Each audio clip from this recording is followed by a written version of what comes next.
Free fire ban ആയതിനു ശേഷം ഒരുപാട് പ്ലേയേഴ്സിന്റെ മനസ്സിൽ, അതായത് മിക്ക ആളുകളും പറയുന്ന ഒരു കാര്യമാണ് ഫ്രീ ഫയർ ഇന്ത്യ എന്നായിരിക്കും വരിക. കുറച്ച് പ്ലേയേഴ്സ് ആണെങ്കിൽ ഫ്രീ ഫയർ ഇന്ത്യ ഡൗൺലോഡ് വരെ ചെയ്തിരിക്കുകയാണ്. ഇതെങ്ങനെയാണ് ഇവർക്ക് ഫ്രീ ഫയർ ഇന്ത്യക്ക് ഡൗൺലോഡ് ചെയ്യാൻ സാധിക്കുന്നത്? ഗരീന ഇതുവരെയും ഫ്രീ ഫയർ ഇന്ത്യനെ കുറിച്ച് ഒരു പോസ്റ്റ് പോലും, ഒരു സൂചന പോലും നൽകിയിട്ടില്ല. സോ എങ്ങനെയായിരിക്കും നമുക്ക് എല്ലാവർക്കും ഫ്രീ ഫയർ ഇന്ത്യ ഡൗൺലോഡ് ചെയ്യാൻ സാധിക്കുക? അതുകൊണ്ട് നമ്മൾ ഇന്ന് വീട്ടിൽ പറയാൻ പോകുന്നത് ഫ്രീ ഫയർ ഇന്ത്യ നമുക്ക് എപ്പോഴായിരിക്കും കാണാൻ സാധിക്കുക, ശരിക്കും റിയൽ ആയിട്ടും ഫ്രീ ഫയർ ഇന്ത്യ വന്നു, പിന്നെ അത് മാത്രമല്ല ഇനി എപ്പോഴായിരിക്കും വരിക, നമുക്ക് എങ്ങനെ ഡൗൺലോഡ് ചെയ്യാം. സോ നിങ്ങൾക്ക് എല്ലാവർക്കും മാഹിൻ ഫൺ 07 എന്ന യൂട്യൂബ് ചാനലിലേക്ക് സ്വാഗതം. ആക്ച്വലി ബ്ലോക്ക് ആയതിനു ശേഷം നമ്മുടെ ഫ്രീ ഫയർ ആകെ സീനാണ്. നേരെ ചൊവ്വേ ഒരു അപ്ഡേഷനോ പിന്നെ നമുക്ക് നല്ല ലാഗും പിന്നെ ഗ്ലിച്ചും എന്ന് വേണ്ട എല്ലാ കാര്യങ്ങളും ഉണ്ട് ഇപ്പോൾ ഫ്രീ ഫയറിൽ. നമ്മുടെ ഗരീന ഫ്രീ ഫയർ എന്നാണ് ഇന്ത്യൻ സെർവറിൽ ബ്ലോക്ക് ആയതെന്ന് നോക്കുകയാണെങ്കിൽ ഫെബ്രുവരി 14 ബ്ലോക്ക് ആയത്. ബ്ലോക്ക് ആയതിനു ശേഷം 2 മാസം കഴിഞ്ഞിരിക്കുകയാണ്. അതായത് ഫെബ്രുവരി 14 ഇതിഹാസകരമായിട്ടുള്ള വാലന്റൈൻസ് ഡേയിലായിരുന്നു ഈ വർഷത്തെ നമുക്ക് എല്ലാവർക്കും ഫ്രീ ഫയർ ഇന്ത്യ ഇവിടെ ബാൻ ആയത്. ആ ദിവസത്തിന് ശേഷം ഫ്രീ ഫയർ കംപ്ലീറ്റ് ആയിട്ടും ബ്ലോക്ക് ആയില്ല. അത് കഴിഞ്ഞിട്ട് ഫ്രീ ഫയർ അൺബ്ലോക്ക് ചെയ്യാനോ പിന്നെ നമുക്ക് അപ്ഡേഷനോ ഒന്നും വന്നിരുന്നില്ല. ഫെബ്രുവരി മുതൽ നമുക്ക് ഇപ്പോഴും നല്ലൊരു അപ്ഡേഷനോ പിന്നെ നമുക്ക് എല്ലാവർക്കും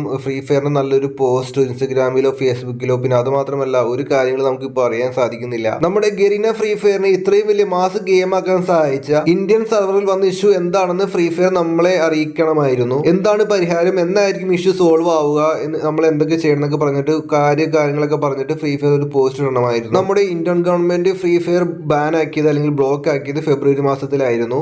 സോ ഇനി എന്ന് അൺബ്ലോക്ക് ചെയ്യും അൺബാൻ ചെയ്യും എന്ന് നമ്മുടെ ഇന്ത്യൻ ഗവൺമെന്റും പറഞ്ഞിട്ടില്ല. ഇതിനൊക്കെയുള്ള ഫ്രീ ഫയറിന്റെ ഒരേ ഒരു പോംവഴിയാണ് ഗൈസ്, അതായത് ഫ്രീ ഫയറിന്റെ പുതിയ ഇന്ത്യൻ സെർവറിന് വരണം. ഫ്രീ ഫയറിന്റെ പുതിയ ഒരു ഗെയിം ഇന്ത്യൻ വെർഷൻ ആയിട്ടുള്ള ഇന്ത്യൻ ഗെയിം വരേണ്ടതുണ്ട്. ഗരീന ഫ്രീ ഫയർ ഇന്ത്യ. നമ്മുടെ ഇപ്പോഴുള്ള ഫ്രീ ഫയർ പോലെ ഫ്രീ ഫയർ ഇന്ത്യ എന്ന പേര് മാത്രം ചേഞ്ച് ചെയ്തിട്ട് ഇപ്പോഴുള്ള ഗെയിമിന്റെ ഈ ഗെയിം പ്ലേ തന്നെ ആക്കിയിട്ട്, അത് മാത്രമല്ല നമുക്ക് പേര് മാത്രം ചേഞ്ച് ചെയ്തിട്ടല്ല ഫ്രണ്ട്സ് നമ്മുടെ ഫ്രീ ഫയർ ഇന്ത്യ വരാൻ പോകുന്നത്. നമുക്ക് വേണ്ടി ഇന്ത്യക്ക് വേണ്ടി ഒരു പ്രത്യേക ഒരു പുതിയൊരു സെർവർ ക്രിയേറ്റ് ചെയ്യണം, പുതിയ ഒരു ഗെയിം ക്രിയേറ്റ് ചെയ്യണം, ബിൽഡ് ചെയ്യണം. അത് മാത്രമല്ല നമ്മുടെ ഇന്ത്യയായിട്ട് എന്താണ് ഇഷ്യൂ എന്ന് വെച്ചാൽ അത് പരിഹരിക്കണം. ടെൻസെന്റ് ഒക്കെ ആയിട്ടുള്ള ഷെയർ ബന്ധം വിച്ഛേദിച്ചിട്ട് പുതിയൊരു ബ്രാൻഡായിട്ട് ഫ്രീ ഫയർ വരണം ഇന്ത്യൻ സെർവറിലോട്ട്. നമ്മുടെ ഇന്ത്യ എന്ന് വെച്ചാൽ ഈ ഫ്രീ ഫയറിന്റെ ഒക്കെ വലിയൊരു മാർക്കറ്റാണ്. ഒരുപാട് കോടിക്കണക്കിന് രൂപയുടെ ഒക്കെ വരുമാനം ഇവർക്ക് നൽകുന്നത് നമ്മുടെ ഇന്ത്യയിൽ നിന്നാണ്. അതുകൊണ്ട് ഫ്രീ ഫയറിന്റെ എല്ലാ ഇഷ്യൂവും പരിഹരിച്ചിട്ട് ഫ്രീ ഫയർ എന്തായാലും നമ്മുടെ ഇന്ത്യയിലേക്ക് തിരിച്ചു വരുന്നതായിരിക്കും. ഫ്രീ ഫയറിനെ സംബന്ധിച്ചിടത്തോളം ഇന്ത്യയിലെ എല്ലാ ഇഷ്യൂവും പരിഹരിക്കാനായിട്ട് ഫ്രീ ഫയറിനെ കുറിച്ച് സമയം വേണം. അതുകൊണ്ടാണ് ഇപ്പോഴും നമുക്ക് പുതിയ അപ്ഡേഷനും അത് മാത്രമല്ല പുതിയ ഇന്ത്യൻ പതിപ്പൊന്നും വരാത്തത്. ഫോർ എക്സാമ്പിൾ പറയുകയാണെങ്കിൽ പബ്ജിയിൽ ടെൻസെന്റ് ആയിട്ട് ഷെയർ ഉണ്ടായിരുന്നു, അപ്പോൾ അവർ പുതിയ BGMI കൊണ്ടുവന്നു. ഇപ്പോൾ BGMI നല്ല രീതിയിൽ മുമ്പോട്ട് പോകുന്നുണ്ട്. നിങ്ങൾ ആരും ഫ്രീ ഫയർ ഇന്ത്യ പോയിട്ട് ഡൗൺലോഡ് ചെയ്യാതിരിക്കുക, കാരണം ഫ്രീ ഫയർ ഇന്ത്യ ഇതിൽ വന്നിട്ടില്ല, പുതിയ ആപ്ലിക്കേഷൻ വന്നിട്ടില്ല, ഗെയിം വന്നിട്ടില്ല. സോ ആരും